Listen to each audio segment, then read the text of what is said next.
అక్క అక్క మీరేం చెప్పదలుచుకున్నారు అక్క ఈ ఎన్నికలకు సంబంధించిన విషయం? ఏంటంటే నవీన్ అన్న బాగా చేసిండు మా అమ్మల కోసం, మాకంతా బాగా చూసుకుంటున్నారు. బదలం ఒకటేటంటే రౌడీతనం రౌడీ అది అనకూడదు. ఎవరు గ్రూప్ వాళ్ళు గెలాలంటే అది దేవుడి మీద ఉంది.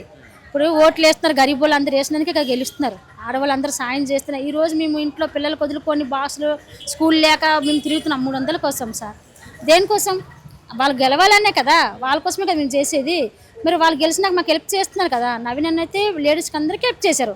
మన శ్రీమంతం కూడా చేశారు అక్కడ. బాగానే ఆడలిస్టులో బాగా చేశారు ఆయన అయితే. ఆయన రాలని మేము కోరుకుంటున్నాం. ఆయన వస్తే మాకు మంచిది కొద్దిగా. అంటే బీఆర్ఎస్ వాళ్ళు చెప్తా ఉన్నారు కాంగ్రెస్ వాళ్ళు 2 సంవత్సరాల్లో ఏం డెవలప్ చేయలేదు. లేదంటే ఉన్నవన్నీ క్యాష్ వాళ్ళ అవ్వగొట్టిండ్రు. ఇప్పుడు ఫస్ట్ గెలిచి వాళ్ళందరూ వాడేశారు డబ్బు. రేవంత్ రెడ్డి వచ్చరికి ఏం క్యాష్ లేదు, ఆయన చేతిలో కూడా ఏం లేదు.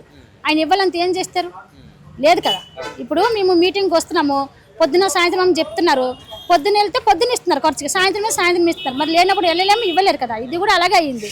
ఫస్ట్ గెలిచేవారు ఎవరైతే ఎమ్మెల్యే సీఎం అయ్యారో సార్, ఆ డబ్బులు మొత్తం అయిపోయినాక రేవంత్ రెడ్డి చేతిలో ఏం లేదు. ఇప్పుడు వాళ్ళు రౌడీ వాళ్ళు వీళ్ళు రౌడీ అంతా అది అనడం తప్పు. గెలడం అంతే న్యాయంగా గెలవాలి. మీరు చూస్తూ ఉన్నారు కదా, సో నవీన్ యాదవ్ ఉందా మద్దతు అంతా కూడా ఇక్కడ రామేంద్ర నగర్ కావచ్చు, ఈ జూబ్లీహిల్స్ కాన్స్టిట్యూన్సీ ఉందా?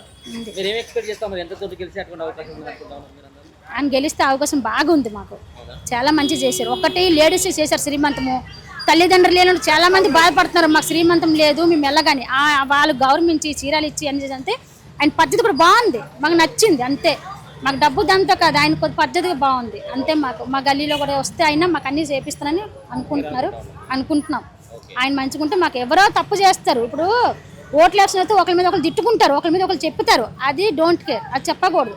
అది దేవుడి మీద వదిలేయాలి. మాకు నచ్చితే మేము ఓటేస్తాం, అంతేగాని ఇంటికి వచ్చి చెప్పి ఓటేయండి అంతే. మాకు ఆమె కూడా భర్త చనిపోయిండు, నాకు కూడా ఓటేయండి అని చెప్పేసి కూడా ఆమె కూడా తిరుగుతుంది. ఆమె కూడా ఒక పక్క న్యాయం చేయాలని కోరుకుంటున్నాం. మరి ఏం చేస్తాం, ఆయన కూడా మంచి చేస్తుంది. ఇప్పుడు ఎవరు చెప్పినా మమ్మల్ని చెడ్డ అనుకుంటారు, అంతే. ఇలాగంటున్నారు అలాగంటున్నారు అని అంటారు.